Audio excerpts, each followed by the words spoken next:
The following content has been rated for mature audiences only. Viewer discretion is advised. Well, I'm not an expert. I'm not an authority. I'm someone who has been a murderer for almost 20 years. Maybe I should have killed 400 or 500 people, then I would have felt better. People say Ted Bundy didn't show any emotion. There must be something in that. I showed emotion. You know what people said?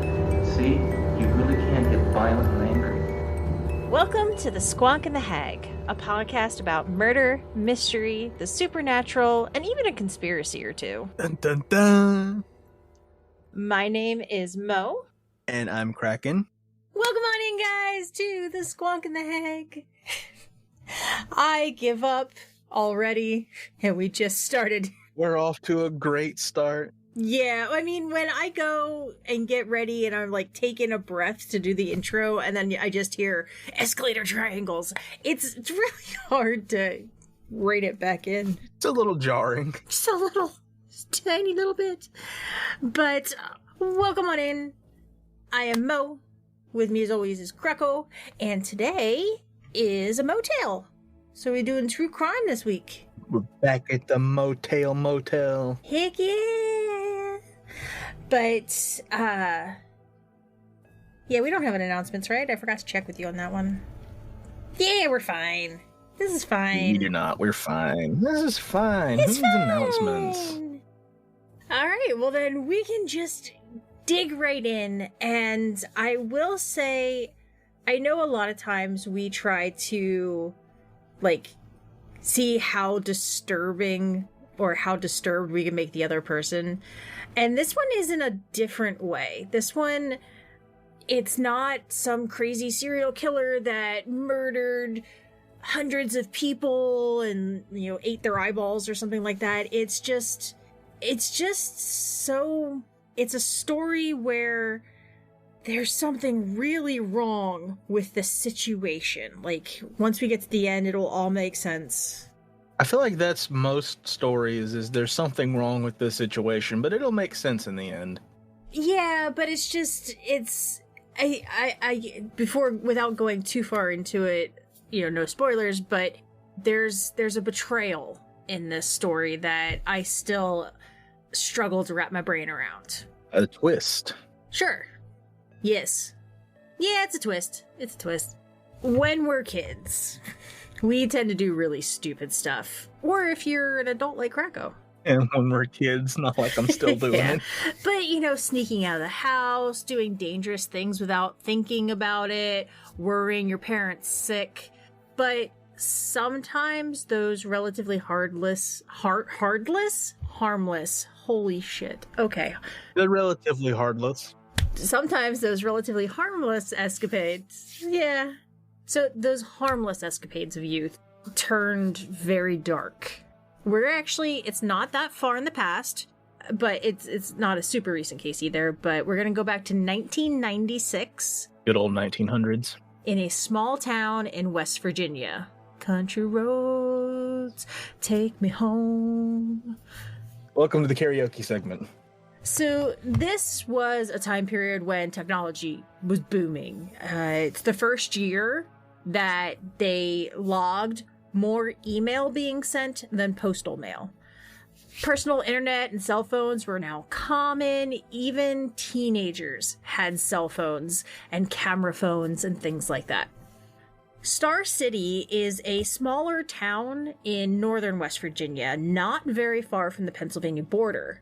And in 1996, Dave and Mary Neese welcomed their beautiful little girl Skylar into the world. She was raised in a very loving and happy home. Being an only child, she was just showered in love, and she was raised to be a really good person. In second grade, she met her best friend Sheila Eady, and the two remained friends all the way into high school.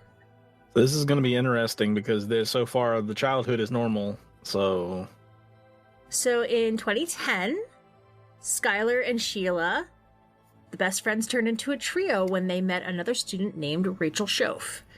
The three became inseparable. Skylar split her time very wisely, actually, between her friends, her studies, and her part-time job at Wendy's. She had a 4.0 grade point average and never missed a shift of work. By all accounts from family, schoolmates, and friends, Skylar was just happy and thriving. On July 5th of 2012, 16-year-old Skylar finished her shift at work and went home. She went up to her room as usual after saying hi to her parents, and they thought she just went to bed. But the next morning, the bed was never slept in, and the window screen was taken out of the window. They also found hidden in her, it was taken out of her closet, but like a little stool to help her get out of the window. And they didn't realize she figured out how to sneak out without getting noticed. You just had the whole thing figured out.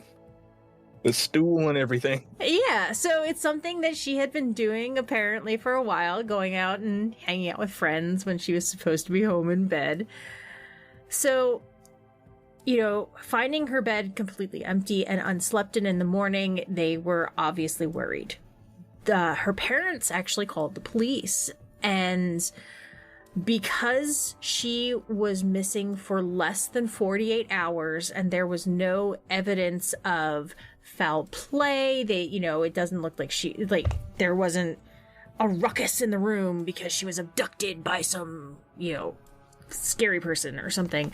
The police told her without evidence and without any knowledge that she was in danger, they couldn't do anything until she was missing for 48 hours. That was the law.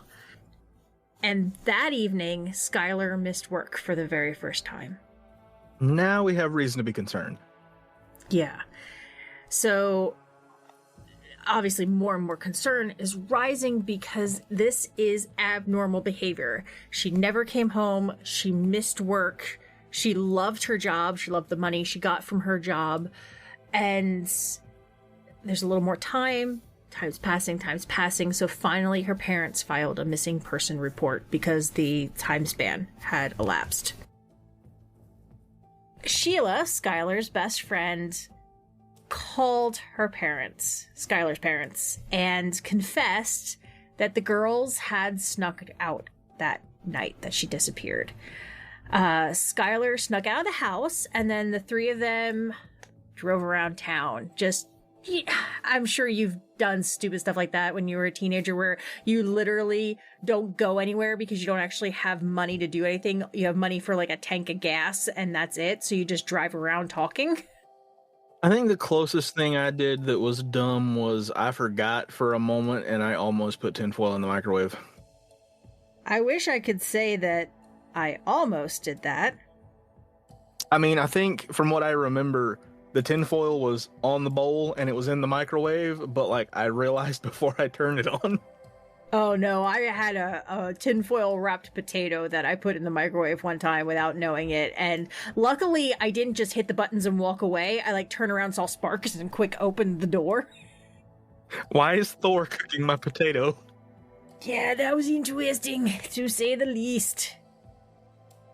They were just driving around town, being silly girls, talking about boys and gossiping and stuff.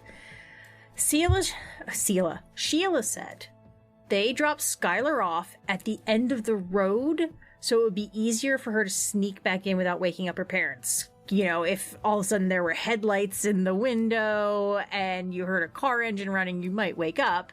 Whereas here, Skylar could just quietly sneak back into the house. But was there not a way to just wait at the end of the road where you could see her walking to the house and from a distance make sure she got home? Or text me when you get inside. Yeah, something like that. Because then if I didn't get the text, then you can tell them the next morning and they can start searching sooner. Or if you don't get the text, drive up to the house and be like, yeah. Or that too, yeah, just go back to the house and then just wake everyone up and then start searching even sooner.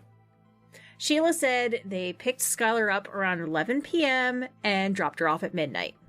Now, this gave the police a time frame to start looking at evidence, etc. There was a neighborhood security camera. I don't know if this was like a public closed circuit TV or if it was like a personal security camera. Like, I know Ring doorbells weren't as big back then, but you know, that type of a situation. But there was a security camera. Yeah, I don't know how that works, but like we don't have those around here, but like I have seen that some neighborhoods have like the neighborhood watch cameras. I don't know how those work. Yeah, I don't know. All I know is that there was some sort of security camera that did catch her. It showed that those times were incorrect, which isn't necessarily suspicious because it's a teenage girl who is, you know, scared and all that stuff. But it turns out that the car pulled up at 12:30 and Skylar left the house, ran down the street, and got in the car a couple minutes later. But everything else, you know, lined up with the story that they picked her up, they left, etc. They didn't really get any answers from this. All they did was get a confirmed time frame. A few days later is when the story hit the public. Dave and Mary were hoping maybe someone would come forward with leads or answers. Maybe somebody saw her, maybe did anything. I mean, I can't imagine having your 16-year-old daughter just disappear. So they were searching for anything. They were also scouring the neighborhood with friends and family, including Sheila. And I believe Rachel took part too, because they're, you know, it's like a suburban area, but like there were some woods, there were, you know, some other things. So they were just searching for her. Yeah, they were searching to see if maybe she fell and got hurt or, you know, anything could have happened. Yeah. But Skylar just disappeared. You're probably going to answer this later on, but did the camera just shut off after she got in the car and left? Did it not pick up anything else? I didn't see any information about what happened to the camera. But I know they didn't get her coming home. Because that's interesting, because, like, did they drop her off just out of view of the camera? But, I don't know. I think they dropped her off at a different place than she was picked up. Fair enough. Now weeks pass, and there's no progress. The police, with no evidence, no information, they just kind of went with status quo, and they're like, most likely scenario, she went to a party somewhere and overdosed, and nobody knew what to do with the body, and, you know, she was a Jane Doe somewhere, or no one found her yet, and her parents didn't agree with that. Like, they knew their daughter. She wasn't the type of person who would just go off to a party like that by herself. It was odd. Yeah. It didn't make sense for her. So something's not right here. Yeah, something's not right here. Also, do they just bring it up, just blurt it out like that? They're just like, well, we don't know what happened, but probably went to a party and just overdosed somewhere. Like, oh, I think it took, it took weeks for them to come to that, and I'm pretty sure they didn't just walk up to two terrified parents saying, yeah, she probably just OD'd, it's fine. Like, that is not how you do that at all.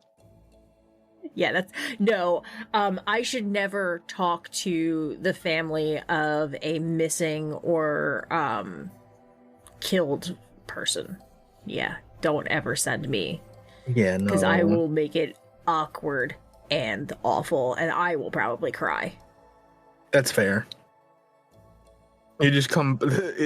It's not really a reassuring feeling when the detective comes back and they're sobbing, saying they don't know what happened. I saw the body and it was really scary. There was a man, he had a knife, and I ran.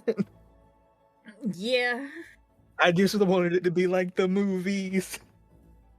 See, this is why I could never, like, as interested as I am in crime and stuff like that, I could never be a police officer.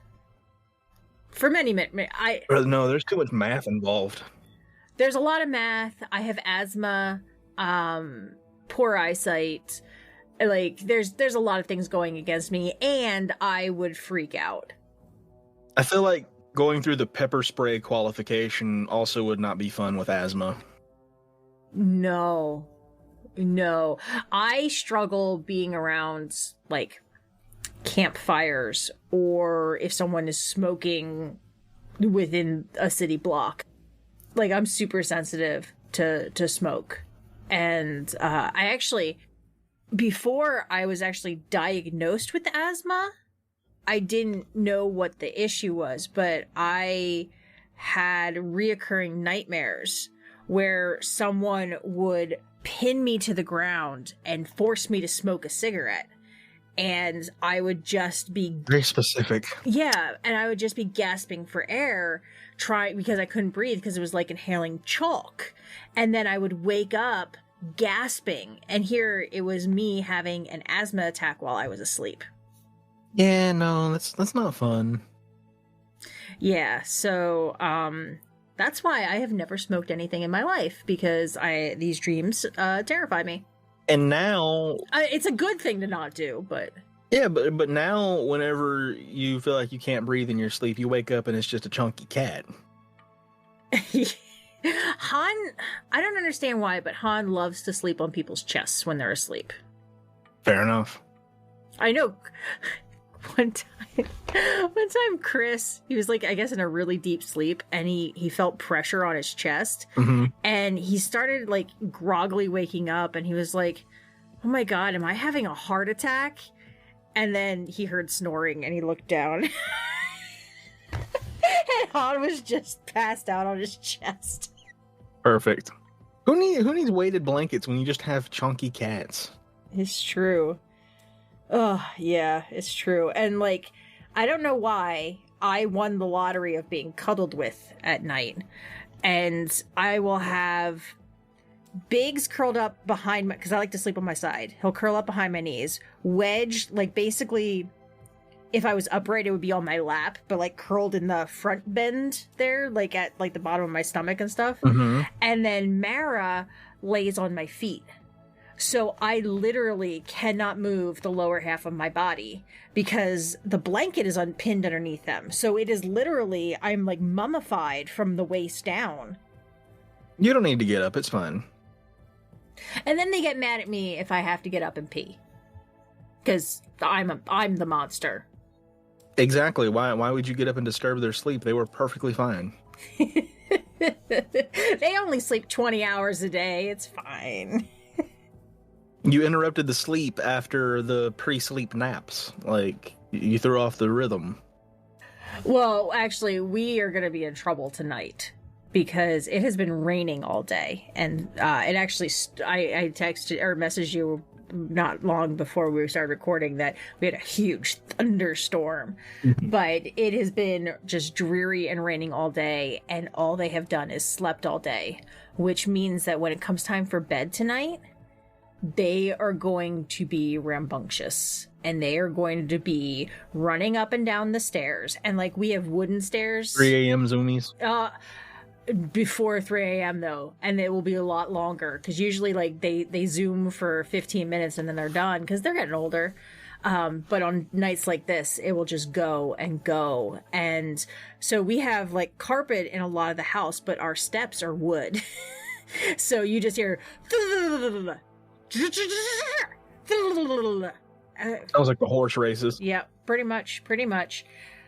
And then, of course, they'll start fighting and wrestling. And then, you know, God forbid they wrestle on the floor. They have to wrestle on top of me while I'm trying to sleep.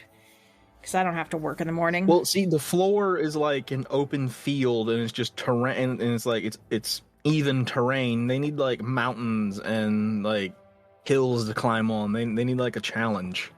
Someone needs to get to higher ground. Exactly. It's a King of the Hill battle. Ugh. And also they fight because how dare Han breathe in the presence of the princess? It's fair. He did that earlier. Did he get slapped? Oh, yeah. Yeah, so she wanted dinner an hour early tonight, and Han walks in and just sits down, just quietly sits there next to her, also looking up, but quiet, didn't say anything, didn't look at her, just sat next to her, and she meow, meow, and then just turned to the side and just attacked him. Mara's like, how dare you not help me ask for food? They're insane. Because of you, we're going to starve.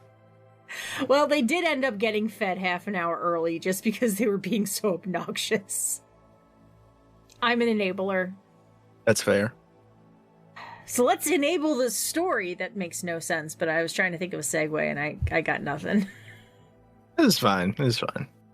I stole all the segues. You did. Now I just imagine your garage is full of segues. I was thinking the same thing. It's just like go over to your house and you have 20 segues. And it's like, Is it like those rental bikes, the electric rental bikes? I just have a bunch of those. The government doesn't want you to know this, but the rental equipment is free. You can just take them home. Oh, crackle. By the way, you want to buy a bike? Do I have to put a quarter in it every time I want to ride it? No, but it may lock up on you from time to time. Back to the story. Police had theories and ideas, but again, no proof. They had absolutely no evidence about any of their theories whatsoever. So they interviewed the last two people that are known to have seen her alive, which are Sheila and Rachel. One of the detectives on the case has gone on the record stating that their behavior during these interviews was odd, to say the least. She said that Sheila was just, quote unquote, completely blank on emotions. So this is her best friend is missing and has been missing for weeks, and she just no emotion whatsoever. On one hand, this is a bad thing, but on the other hand, my brain, this is why I wouldn't be a good detective, because my brain would just be like, they're so, stricken with grief that they're just kind of shutting down. Yeah. There's nothing here. And then that's Yeah. where I would have lost the case. Well, possibly. I mean, you do have a point, because people deal with traumatic events differently, and some people just shut down. But Rachel was the opposite. She was incredibly nervous. And then that's, both of those things are a little suspicious, but what really flew the red flag was that both the girls' stories were identical to being almost verbatim. That may seem like a good thing. It's like, oh, they must be telling the truth if they're exactly the same. Except, no. Another reason why you don't want me being a detective is because they would get really tired of my jokes very quickly, and I would get fired, probably. I mean, I'm still here. I mean... I've been dealing with your jokes for years. I mean, if you had to work with me as a detective, and, I came back from interviewing a suspect, and I was like, suspect number one, possibly shutting down, they're not showing emotions, that's a little odd, but the other one was being very sus, for real, no cap. I think they did it. See, I just imagine you being inside, it's probably at night, taking off a pair of sunglasses and the CSI Miami. Exactly. That too. I've got the button on my phone in my pocket, and I just press the button when I take the sunglasses off. And the worst part is I do it every time I take sunglasses off. And you take your sunglasses off and you're still wearing a pair of sunglasses? I mean, yeah, I would. The first pair is cardboard because it fit over the real sunglasses better. And they aren't even sunglasses. They're safety goggles I got from the gas station and just Sharpied black. You know gas stations sell sunglasses, right? Yeah, but you act like I would go for the thing that like I need and not just try to make it myself. Okay, fair. I can't judge you because Chris was actually talking about this the other day.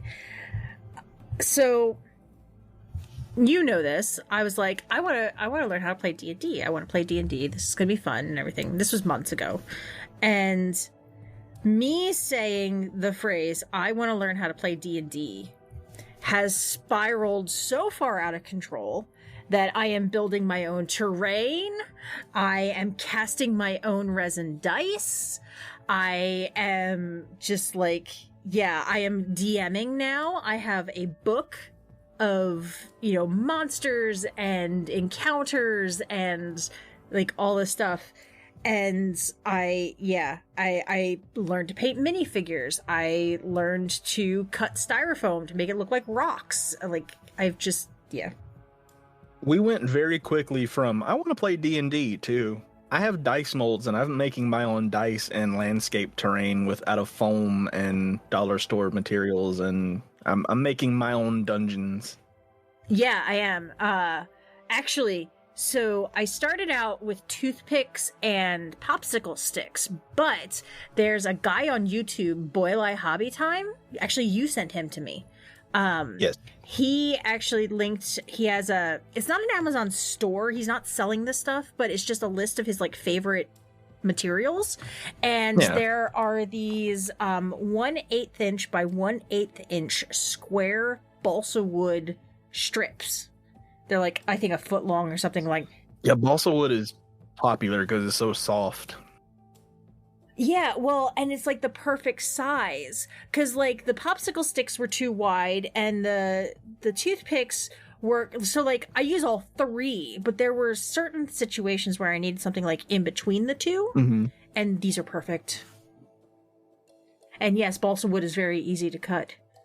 But honestly, though, like on a serious note, I'm impressed because like the stuff looks really good, and I feel like it hasn't been that long since you said I want a DM, and now you have like really good quality tabletop stuff, dice, and minifigs. And I'm just like, wait a minute, what?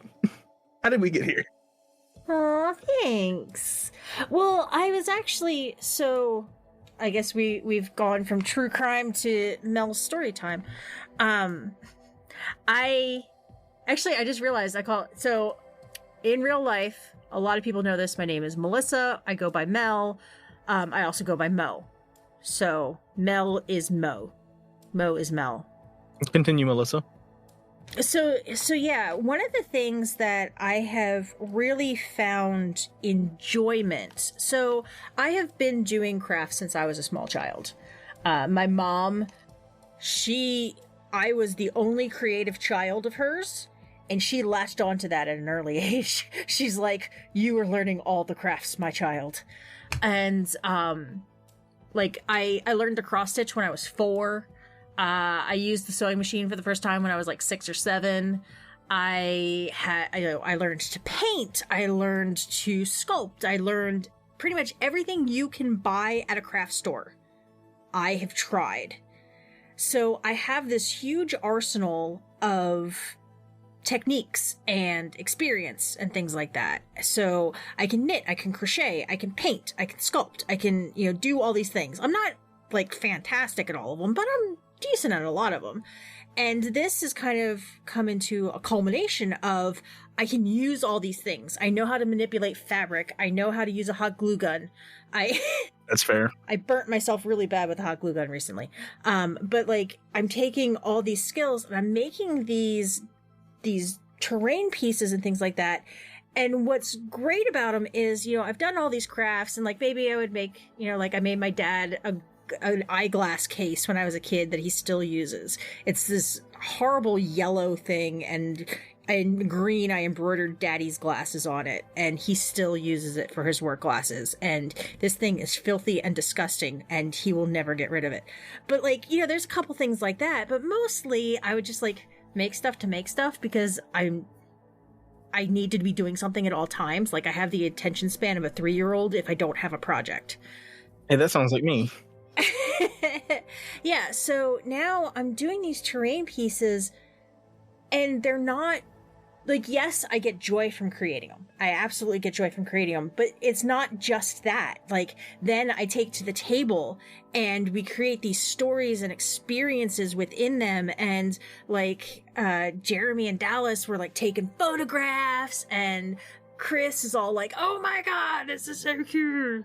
So it's like, you know, I'm getting like this, you know, a lot of people turn to social media for validation, but I'm actually getting it in person, and it means something. It's not like, how many likes do I get? It's how much do they love it? And like, that's really been making this, turning this into a more than just a, you know, hobby for me. It's turning into something for everyone. And then, yeah. Like we said, from this, I've learned to cast resin. I now know how to... And casting resin is not very easy. No, I really want to get a pressure pot, but I also don't really want to pay the money for one, so I'm trying to figure out things that I can cast without those. That's another story. I have this is completely off topic, but I have a website that I need to send you that I don't know if they have one of these places near you, but they sell all kinds of like resin, every type of resin you can imagine, from sculpture making to repairing boats. So actually one of the clients at work sells the boat repair stuff, and apparently it's really good for casting and like the wooden tables and stuff that you do. Yeah, that's what a lot of people use for resin stuff, is the just boat resin. The boat stuff, yeah. Apparently the boat stuff's like ridiculous. But yeah, so I love how you're like, to get off topic, and I'm like, we are so far off topic. I don't know if we can find our way back. But yeah. But yeah, I actually one of the things I did before the call, because it only took a few minutes, is I got polymer clay, which you bake in the oven, and then I got silicone putty. That it's a 2-part mixture, kind of like resin, and when you mix the two together, you can cast your own molds without having, like, usually to cast a silicone mold you have to have like a liquid proof airtight like little thing, and then you pour the liquid in it and all that stuff. This it's like silly putty, and then you can like put it on, and then you can make silicone molds out of it. So I sculpted these flowers, and then I'm gonna make a mold out of it and see if I can cast resin flowers out of it. Oh, yes. Where were we? All right. The story. It's like we have a podcast or something. This is fine. This is fine. And anyone wondering, this is what it's like every time Craig and when I talk, whether or not we're on the podcast. Hi, I'm calling for help with my computer. 10 minutes later, we're talking about UFOs. Yeah. Maybe that's how we should start the call. Maybe we'll just like start it completely off topic, and then maybe the story will become the tangent. We should try that next time. Hey guys, Mo here. You interested in making a podcast? Spotify has a platform that lets you make one super easy, then distribute it everywhere. And it's all in one place for free. It's called Spotify for Podcasters, and here's how it works. Spotify for Podcasters lets you record and edit right from your phone or your computer, or if you're a little more savvy, you can upload fully edited audio. Then you can distribute your podcast to Spotify and everywhere else that podcasts are heard. They even have video podcasts, and if you want to take the conversation with your fans to the next level, there are Q&As and polls, which is a great way to get people talking. With Spotify for Podcasters, you can even earn money through ads and podcast subscriptions. Best of all, once more, totally free. We've been on this platform from the beginning of the podcast, and it really helped us get on our feet when we had no idea what we were doing. Who am I kidding? We still don't know what we're doing, but now we do it with some pizzazz. I highly recommend you give it a try. Download the Spotify for Podcasters app or go to www.spotify.com/podcasters to get started today. All right, so back to this huge red flag. And this is like a huge, huge part of the story, too. So both girls' stories... Leave it on the finger. Both girls' stories were identical. And the reason this is a problem is that memory and perception are not the same for any two people on the planet. You can have two individuals witness the exact same event at the exact same time, but you're going to get slightly different stories and different mannerisms to telling them, different orders that you're going to talk about it, different, cadences and everything like that. You're not going to have two people telling the exact same story. It's a really great example from my professional career of how perception changes from person to person. Is there was a study done, and they had 50 shades of red, like in a grid, and they told people, pick out Coca-Cola red, because like everybody knows what a Coke can looks like, or a Coke label, like it's that bright red with white text. And they said, pick, and obviously they didn't have colorblind people do it because that would just be cruel. But they said, pick Coca-Cola red, and no two people picked the same color. Fair enough. Because perception is different with everybody. It could be how good your eyesight is, how good your color receptors are, what angle were you? Because like two people can't occupy the exact same space at the exact same time. So you're going to be viewing something from different angles. You're going to be there's all these different factors that come into it. So to have two people say, this happened, this happened, this happened, this happened, this happened, was bizarre and suspicious.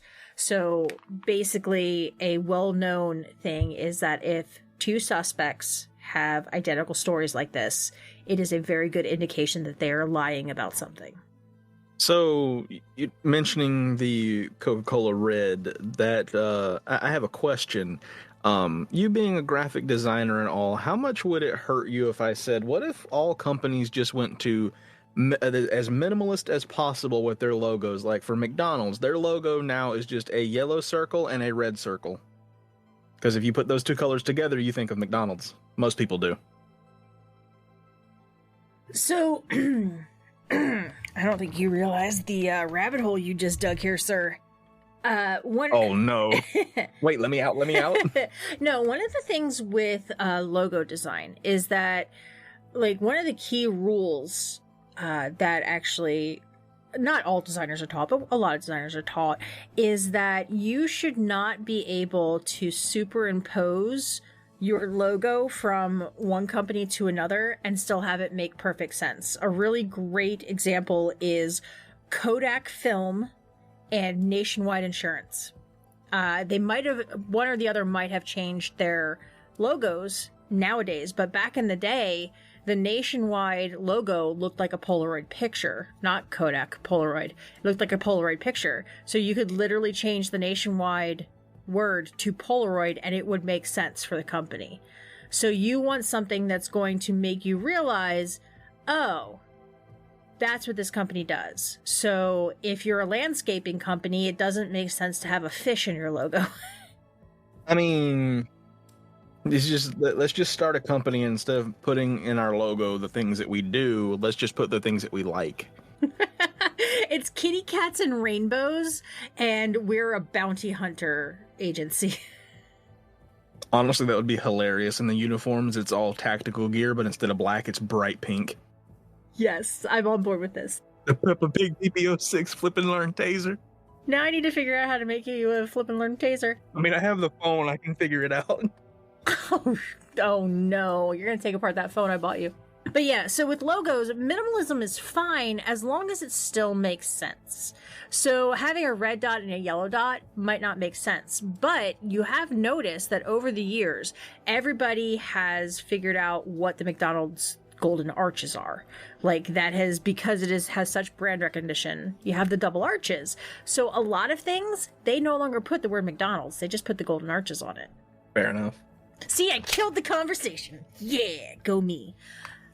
Now I'm hung up on Peppa Pig PPO6. Flip and learn taser. Let's change the words here. Screw around and find out taser. See that? Okay, circling back to the whole thing about me not being able to me not being able to be a cop, I wouldn't be able to pass the taser thing. I would not be able to do that. Yeah, it don't look like fun. Yeah, I don't know if you ever saw the thing where there was a little girl and her Make-A-Wish wish was to tase a cop. I mean, honestly, if I requested it like that, like my local police department would probably let me for the training. Yeah, like I could probably shoot a taser, but I couldn't be tased.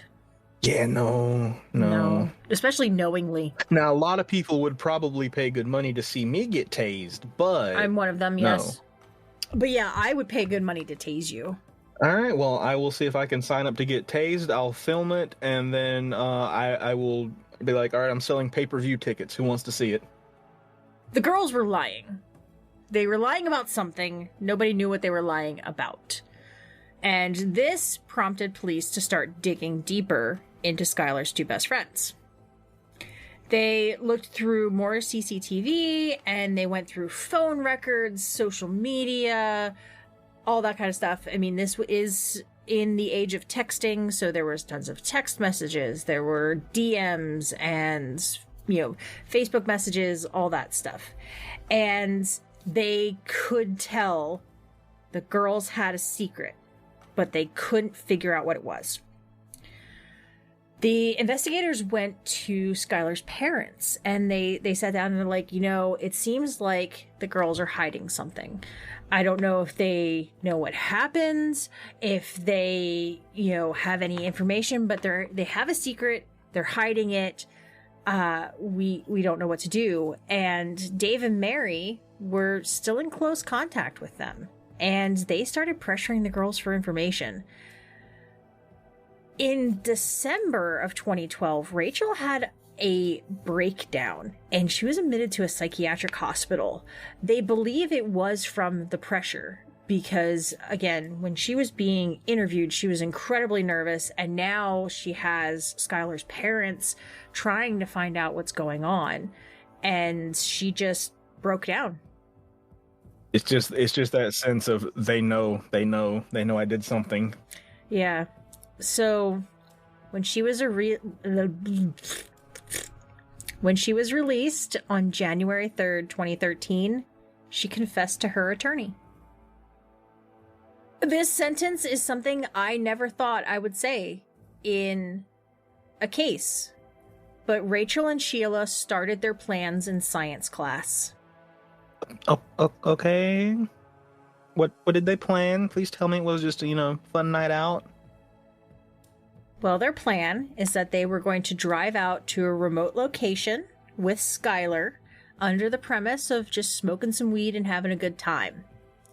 Then, while her guard was down, they were going to stab her and leave the body. Then they could just return home like nothing happened. But why? That's a very good question. This was their plan, and the two girls filled the trunk with something that was later termed a murder kit.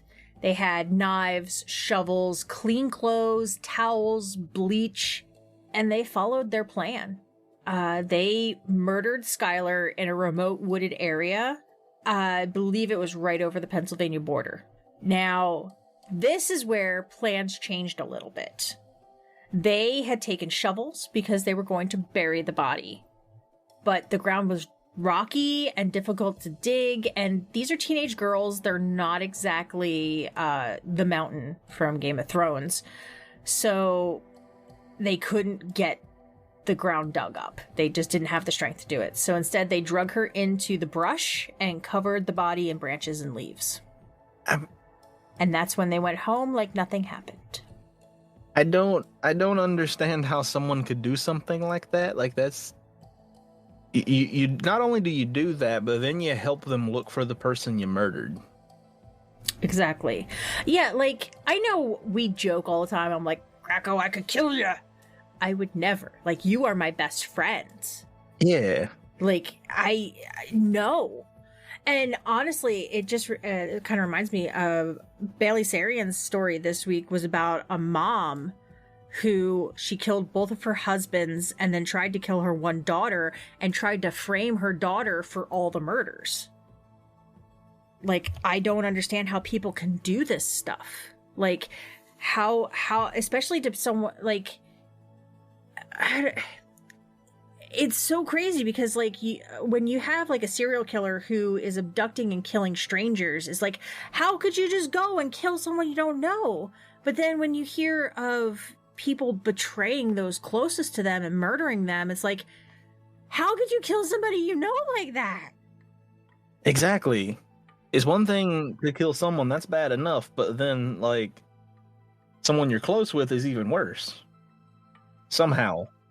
Yeah, and like you said, they helped her parents look for Skylar. Yeah, that's messed up. from 0 to 100 real quick. Well, I told you, it was a different kind of disturbing this week. Yeah. I was not expecting that.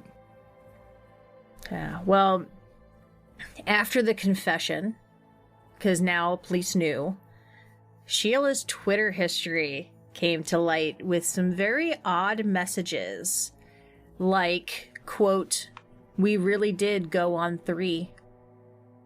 Mm-hmm. And then there was another one, "No one on this earth can handle me, and Rachel, if you think you can, you're wrong." So were those two friends, and then Skylar just was the third that showed up? I'm guessing. No, Sheila and Skylar were friends from 2nd grade, and yes, they met Rachel in high school. It's odd. Rachel turned herself into authorities and pled to 2nd-degree murder. She was sentenced to 30 years in prison and was eligible for parole in 10 years, which actually took her to this year. While in prison, she got married to a fellow inmate, and there was an odd story. I read a bunch of stories lately, but I think this is the one where their wedding cake was a Twinkie from the vending machine. In her first parole hearing, which was May of this year, is when the motive finally came out. For 10 years, Rachel and Sheila refused to tell, but finally Rachel just was like, no, I can't. So what happened was, at the time of the murder, Rachel and Sheila had begun dating, and this caused a ripple in the friendship. You know, they would break plans, there were some lies, there was a whole new dynamic to the three of them. And that's why they decided to kill Skylar. I don't... No. Yeah. That would basically be like, when you and Bobo started dating, you killed me. That just makes no sense at all. Exactly. Like, I really don't understand it at all. Like, I've heard some really stupid motives in cases and things like that, but this one, especially the level of betrayal. With murder cases, like most of the time the reasoning is kind of dumb, but Fair. But yeah, to completely betray someone like that. Yeah. For such a stupid reason. It's really messed up. But that patrol, oh Lord, am I having a stroke? Probably. That parole hearing ended up in a denial. So she is still in prison, but she is still eligible for parole, so she will continue to have parole hearings. Sheila, on the other hand, was apprehended. She did not turn herself in. She was apprehended in a restaurant parking lot, and then was indicted on kidnapping, first-degree murder, and conspiracy to commit murder. Both girls were tried as adults because of the crime, even though they were only 16. Sheila was sentenced to, and I put this in quotes, life in prison with mercy. And what this meant is, due to her age, it wasn't a life in prison without possibility parole. So she will be eligible for parole in 2028, which is 15 years after the start of her incarceration. That's not saying she will get parole then, but that's when she will be eligible for parole. So she does have life in prison, but depending on her and how she changes and all stuff like that, she may be paroled someday. Yeah, I was gonna say, Life in Prison with Mercy. That one's a new one. I don't think I'd heard that one. Well, I do know, I believe it actually might have been right around the time of this. The Supreme Court passed some rulings that if someone is below a certain age, like if someone is 16 and tried as an adult, they can't be sent to life in prison without parole. It is just because of their age. You know, you think if someone is 30 and gets life in prison without parole, they may serve 70 years. If someone's 16, we're talking 80 something years, 90 something years. So it's just been, especially since teenagers, you're not fully developed, your brain chemistry is all over the place. So that was a Supreme Court ruling. Your brain's still a little mushy. I mean, your brain is, sure. Yes. But yeah, so it never fully developed. It's fine. There's only half, like one side of it's in there. But yeah, so that's the Supreme Court ruling, but that also doesn't mean that they will get parole. It's just that they're eligible to go through parole hearings and things like that. So that's not the end of the story. Oh, there's more? But wait, there's more. No, so that is the end of the murder story, but this case had a legal effect on the state of West Virginia. So the federal regulation for an Amber Alert requires specific criteria. Child is believed to be abducted, child is under 18, child may be in danger of death or injury, and the one that really screwed them in this case is there is sufficient evidence to issue an alert. So they could not issue an Amber Alert for Skylar because there was not sufficient evidence. You know, in Skylar's case, it was just concerned parents and they knew something was wrong, but gut feeling doesn't, you know, it's not proof. Fit the law. Yeah. So, and that's when they needed to follow normal procedure of a missing teenager, and that meant that she had to be missing for more than 48 hours. So in 2013, West Virginia passed Skylar's Law, which allows the immediate issue of public announcements when any child is reported missing or in danger. So even if they don't have sufficient evidence, but the parents believe something is wrong, or whoever is filing the alert believes that something is wrong, there will be public announcements very similar to an Amber Alert about the missing child. That's good. So that is fully in effect in law in West Virginia. It did go, a bill with the exact same legislation went to a federal level. It was submitted to Congress in 2017, but there has not been any progress made on that yet. It hasn't been denied, but so far it has just been submitted. That's as far as it's gotten. Fair enough. So it is a horrible tragedy, but yeah, hopefully not. Hopefully that would help things. Yeah, and sadly, this one, even if they had been able to issue something the next morning, it wouldn't have mattered. But there are cases where, you know, if she had been abducted instead of murdered, maybe she could have been found. Yeah, if the case had been different, you know, if it was, like you said, it might have helped a bit to start searching sooner.